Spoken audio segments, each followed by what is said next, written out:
जो टॉपिक है वो बांग्लादेश है और पाकिस्तान है और साथ में इंडिया भी है। सर, एक नई डेवलपमेंट नजर आ रही है शेख हसीना की हुकूमत के गिरने के बाद। जहां बहुत सारी डेवलपमेंट्स हमारे सामने आई, वहीं पर अब एक ढाका यूनिवर्सिटी के प्रोफेसर शाहिदुज्जमान, उन्होंने एक बड़ी कुछ अजीब सी अनोखी सी बातें कही हैं और इंडिया के खिलाफ उन्होंने काफी बातें। उन्होंने कहा कि हमें यानी बांग्लादेश को न्यूक्लियर ट्रीटी करना चाहिए पाकिस्तान के साथ और पाकिस्तान से मदद हासिल करनी चाहिए। पाकिस्तान है वो डिफेंड कर सकता है। इस तरह की आपने भी पढ़ा है, आपने भी देखा। तो डॉक्टर इश्तियाक अहमद, मैं ये जानना चाहूंगी कि क्या ये जो न्यूक्लियर ट्रीटी की बात की है, इस तरीके से बांग्लादेश और पाकिस्तान के बीच कुछ ऐसा हो सकता है, या ये सिर्फ एक प्रोफेसर ने वैसे ही उठकर कह दिया है, या कैसे एनालाइज करें? का ये कहना था वो हम एक्सपेक्ट नहीं थे कर रहे कि ये हो जाएगा, तो हो गया। इसीलिए मैं कहता हूँ कि सियासत के अंदर जब भी आप बात करें, कभी कैटेगोरिकल पोजीशन कभी ना। कल के एतबार से अगर भारतीय कंपनीज पर काफी ज्यादा महंगी पड़ रही है और आलम यह है कि बांग्लादेश की हरकतें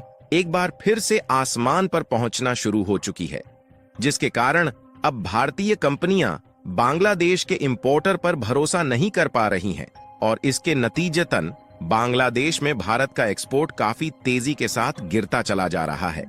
असल में देखा जाए तो बांग्लादेश अपनी दवाइयों के लिए 30% रॉ मटेरियल अकेले भारत से खरीदता है। हालांकि बांग्लादेश 97% दवाइयां को खुद अपने देश में प्रोड्यूस करता है, लेकिन कमाल की बात यह है कि इसमें इस्तेमाल किए जाने वाले 30% रॉ मटेरियल फिर भी भारत से ही एक्सपोर्ट किए जाते हैं। तख्ता पलट हुआ है, तब से कट्टरपंथियों की वहां पर मौज आ गई। शेख हसीना थी तब तक ये कट्टरपंथी थोड़ा कंट्रोल में थे, लेकिन जैसे ही शेख हसीना गई, कट्टरपंथियों ने तो जैसे बांग्लादेश पर कब्जा ही कर लिया। कट्टरपंथियों की वजह से हमने बांग्लादेश में हिंदुओं पर अत्याचार होते हुए देखे, हिंदुओं के घरों, दुकानों, मंदिरों को निशाना बनाया जाता हुआ देखा। हिंदुओं पर अत्याचार से भी इन कट्टरपंथियों का मन नहीं भरा। बांग्लादेश में बैठकर भारत के खिलाफ बड़ी बड़ी साजिशें कर। ढाका यूनिवर्सिटी के एक प्रोफेसर की बड़ी वीडियो वायरल हो रही है।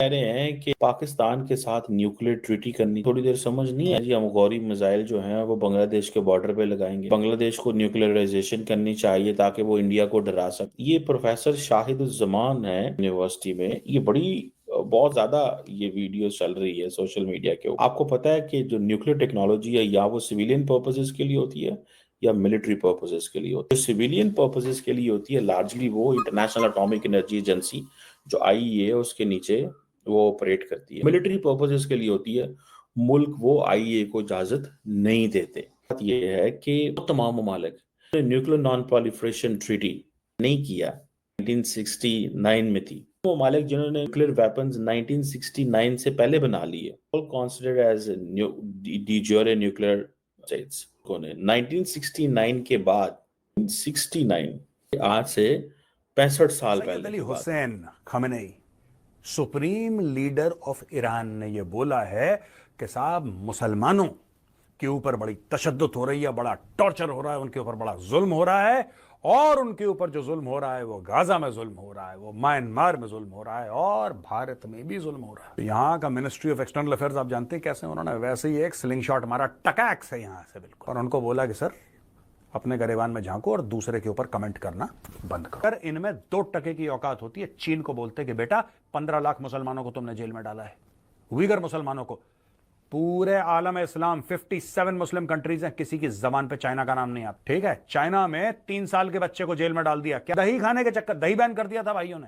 अगर मैं गलत बोल रहा हूं तो आप जाके चेक करिए। जहांगीर आलम चौधरी ने यह ऐलान किया है कि अब से बांग्लादेश में अजान और नमाज के दौरान हिंदू समुदाय के लोगों के लिए पूजा पाठ करना और लाउड स्पीकर पर भजन सुनना प्रतिबंधित होगा, और अगर कोई हिंदू इस नियम का उल्लंघन करेगा तो पुलिस उसे बिना वारंट के गिरफ्तार कर लेगी। नियम सुन लीजिए ध्यान से, हर जगह पर, इन पंडालों में भी और बाहर भी, अजान और नमाज से 5 मिनट पहले सभी धार्मिक अनुष्ठान और पूजा पाठ को बंद करना अब से अनिवार्य होगा, और अजान के दौरान और नमाज के समय लाउड स्पीकर पर कोई भी भजन सुनने या धार्मिक मंत्रोच्चारण करने पर पूरी तरह से प्रतिबंध। प्रदेश में जब अजान के लिए मस्जिदों पर लगे लाउड स्पीकर का इस्तेमाल होगा, उससे ठीक 5 मिनट पहले हिंदू अपने धार्मिक अनुष्ठानों और पूजा पाठ के लिए अब लाउड स्पीकर का इस्तेमाल नहीं कर पाएंगे,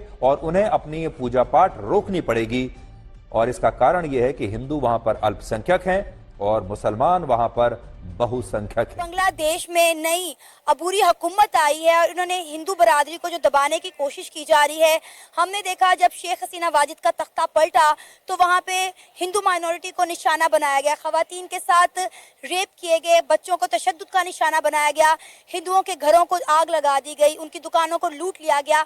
और अब हमें देखने को आ रहा है कि दुर्गा पूजा के दरमियान हिंदू बरादरी पर जोर डाला जा रहा है कि अगर नमाज होती है, अजान होती है तो दुर्गा पूजा को रोक दिया जाए।